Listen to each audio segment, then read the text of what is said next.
Hello. Hello. जी नमस्कार, राशिद नसीम बात कर रहा था शाइन ग्रुप से। जी नमस्कार सर, नमस्कार। कैसे हैं बस आप? हम ठीक है, बढ़िया। आप बताएं कैसे, क्या हाल चाल आपके? बस, हम भी बस ठीक हैं। ये आपकी जो रसीदें मेरे पास आई, इनमें 2 लाख की रसीद, यानी कि 1 लाख की 2 रसीदें आपकी जो हैं उसके पैसे कंपनी में नहीं आए हैं। मैं आपको लिख के भेज दे रहा हूँ। ये 2 लाख रुपए जो आपके, वो कंपनी में डिपॉजिट नहीं हुए हैं। आप उनसे, तो किसके थ्रू हुआ था आपका ये मामला? किसके थ्रू आपने बुक कराया था प्लॉट ये? ये नवीन नाम के एक एसोसिएट थे, हम्म। ठीक, उन्हीं के नाम से। लेकिन उनका जो ऑफिशियल नाम था उस पे हमने पूछा भी कि आपका नाम तो मिसेज राजा बेटी ये हो रहा है। तो वो बोले कि नहीं, वो हमारी जो उन कंपनी के साथ डीलिंग है वो एक लीगल नाम ये करते हैं, वही नाम हमने किया है। ठीक। नहीं, तो आपने तो बगैर जहाँ जाने हुए, बगैर पहचाने हुए कैसे किसी आदमी को आपने जो पेमेंट सारे अकाउंट में तो दिए नहीं है? क्योंकि अगर आपने अकाउंट सारी पैसे दिए होते तो वो ये वाला जो कांड हुआ है, प्रिविलेज कार्ड वाला, ये ना हुआ होता। तो मैं ये जानना चाहता नहीं, हूँ। हमने सारे पैसे अकाउंट में ही दिए हैं। जो भी अ, हमारे साथ शेयर किया गया था साइंस सिटी का, जो भी अकाउंट नंबर हमने उसी में डाले हैं। लेकिन ये जो इन्होंने आप अभी रसीदें दी हैं, आपने मुझे रसीदें जो भेजी हैं, देखिए मैंने इस हाँ हाँ। रसीद को मैंने टैग किया हुआ है आपको। 2 रसीदें हम्म, ऐसी जिसके अंदर आपके ट्रांजेक्शन नहीं लिखे गए हैं, बाकी में नेफ्ट लिखा गया है, जो साइंस सिटी में आपने दिए हैं। 2 रसीद ऐसी हैं जिसके अंदर प्रिविलेज कार्ड लिखा गया है। तो इसका मतलब होता है कि वो जो प्रिविलेज कार्ड का मतलब ये है कि जो उनके पास कार्ड था, जैसे उनके अपने पे आउट हाँ। पेमेंट आते थे, वो पे आउट वो पेमेंट से उन्होंने आपकी बुकिंग कराई और आपके पैसे का उन्होंने कोई और इस्तेमाल किया है। अच्छा। हम्म। तो उन्होंने उन्होंने हमसे ये बोल के लिया कि हम कंपनी में जमा करेंगे। नहीं, क्या बोल के लिया? आपने पेमेंट अकाउंट में दिया, तो जब आपके पास रसीद आई तो आपने क्या रसीद नहीं चेक किया था? नहीं, ये जो बुकिंग अमाउंट था, बुकिंग के टाइम पे ही ये पहला रसीद शायद थे। कौन सा, 1 लाख वाला? उस हाँ, ये 1,10,000 वाला। और ये शायद हमने डायरेक्टली ऑफिस में ही जमा हुआ था। डायरेक्टली क्या, कैश में, या कैसे जमा किया था ऑफिस में आपने? ये शायद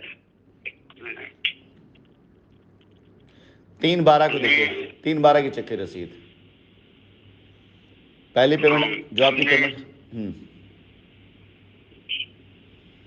कैश में तो बहुत कम दिया था हमने, 50-60 हजार के आसपास में ही दिया था। बाकी सब चेक या भाई फिर मेरे, आप एक काम करो, नेफ्ट दिया था। आप पहले अपने रसीदें चेक कर लो, अपनी रसीद चेक करके उसमें देख लो, ठीक है, कि हम्म, उसमें जो हमने लिखा हुआ है कि 2 रसीद से प्रिविलेज कार्ड लिखा हुआ, दोनों रसीदें मान्य नहीं होंगी आपकी। ठीक है। अब अच्छा इस, हाँ, अच्छा अब अच्छा। इसके बाद जो है, आप जिस बंदे ने आपसे वो किया हुआ है, डील किया हुआ, जिस बंदे ने आप हम्म, बताया, एक बार उस बंदे को ढूंढने की कोशिश करो, क्योंकि ये पैसा आपका तभी मिलेगा जब ये आपको ये बंदा मिलेगा। और यही वजह है जो लोग तो बिल्कुल वो हो जाते हैं। आप जाके चेक करेंगे अपना, जब वो एग्रीमेंट जो है उसको जब आप चेक करेंगे, तो उसमें देखिए आपका 1 लाख रुपए, एक तो आपने कैश डिपॉजिट किया हुआ है। मैं बता देता हूँ, आपके एग्रीमेंट पे लिखा हुआ है, 3/12/2015 को आपका एक कैश है 10,000 का, और 1 1 लाख रुपए का प्रिविलेज कार्ड। मुझे लगता है यही पैसा आपने नगद दिया होगा इनको। बाकी पेमेंट तो हाँ। हाँ, बाकी पेमेंट तो आपकी नेफ्ट है, चलेगी, ये इसके एग्रीमेंट लिखा हुआ है। लेकिन जो पेमेंट आपने 3 तारीख को करी है, वो पेमेंट आपकी, हम्म, उसमें से 1 लाख रुपए उन्होंने आपका जो है उसमें किया हुआ, प्रिविलेज में किया हुआ है, वो आपको ढूंढना पड़ेगा।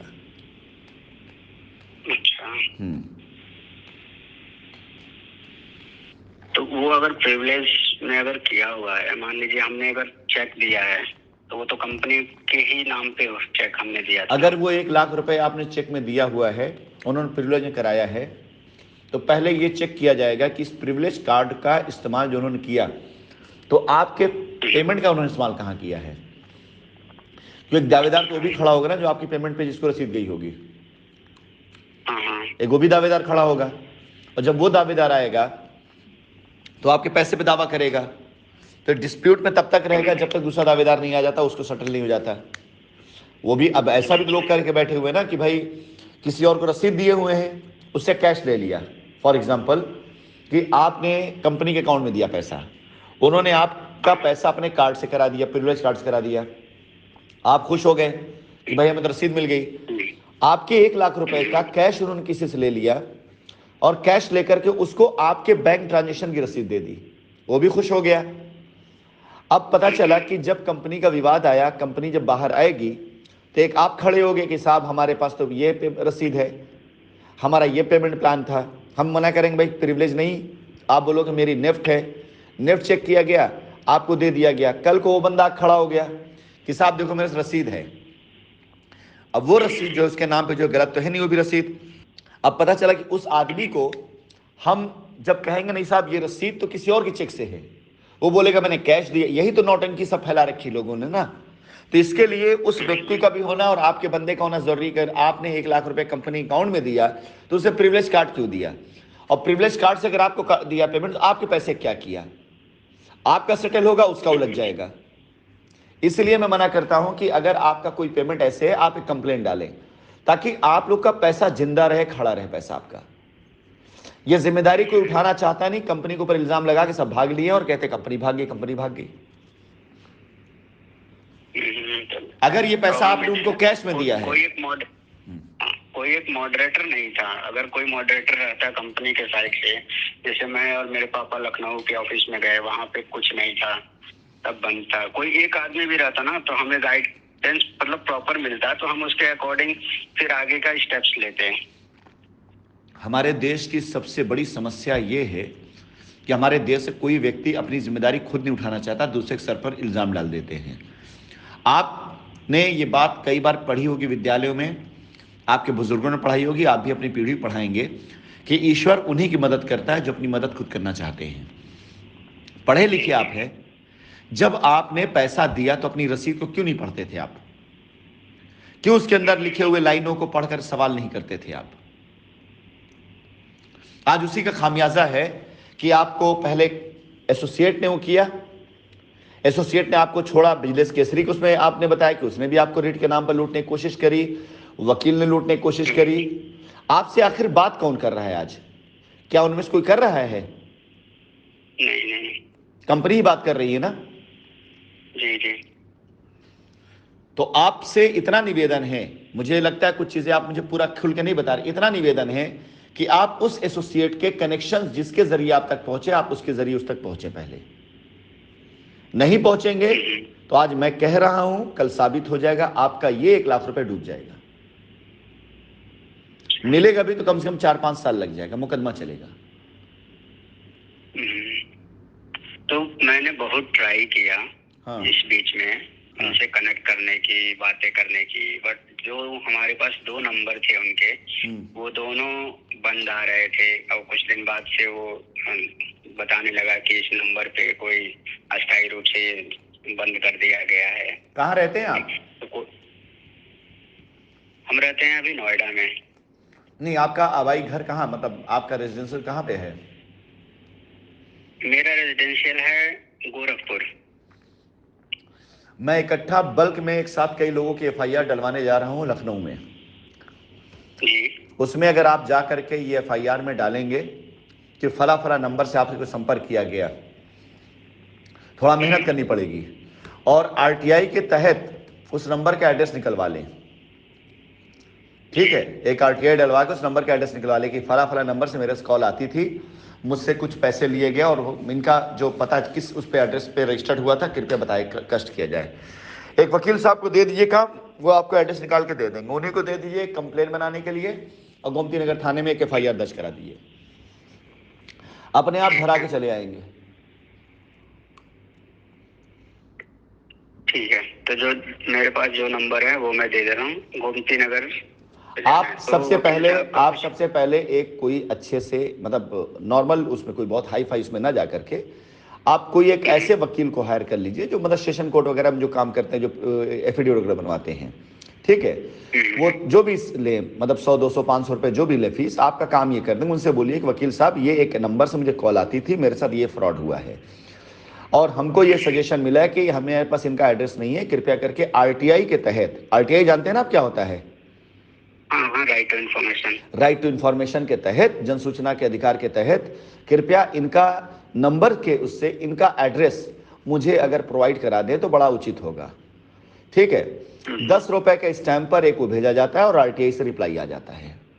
उस आरटीआई की रिप्लाई को लेकर के, उस सूचना उसको लेकर के और एक वकील साहब से एक ड्राफ्टिंग बनवा करके, जब कहेंगे गुमदिंगा थाने में जा करके एक मिशन में चला दूंगा, आप वहां जमा करके एक एफआईआर करा दीजिए।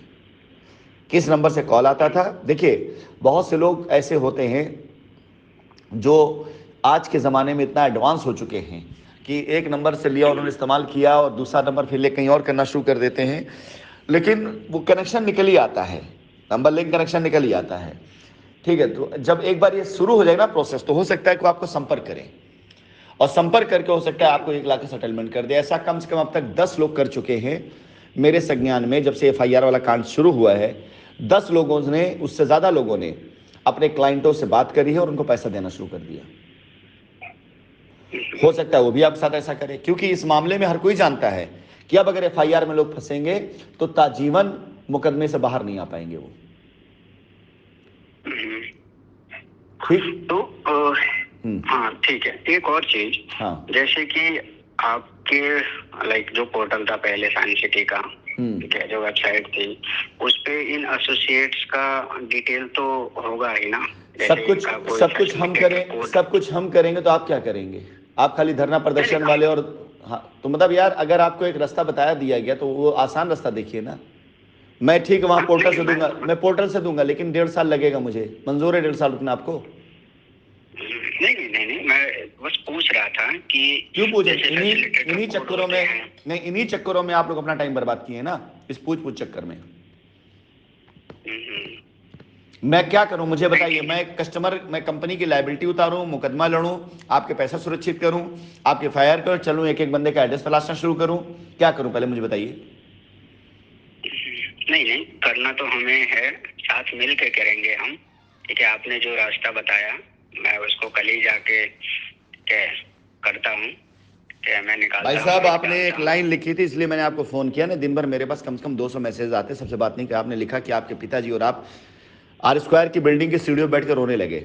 आपकी जीवन और पूंजी है। कोशिश करिए हमारी बातचीत से आपका रास्ता निकल आए, फालतू में गाड़ी के आगे काठ मत लगाइए। बाकी बात छोड़िए और जा करके अपना पैसा वो करिए। ठीक है, मुझे काट लगाना होता ना तो मैं उन सारे वकीलों के खिलाफ कहता कंप्लेन करने के लिए, उन सारे बिजली केस के खिलाफ कहता कंप्लेन, लेकिन छोड़ो, खत्म करो अपना बर्बाद कर चुके वक्त, अब मत करो बर्बाद, जाओ और जा करके ये जो बोला वो करो। ठीक है, बाकी बात को मैं नंबर सेव कर ले रहा हूँ आपका। अगले 5 दिन के अंदर अगर मुझे आप रिप्लाई दे देंगे तो ठीक, अन्यथा फिर आगे मैं आपकी कोई मदद नहीं कर पाऊंगा।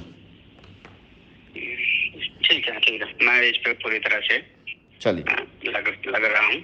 मैं 2-3 दिन में आपको अपडेट देता हूँ। इंतजार करूंगा। चलिए।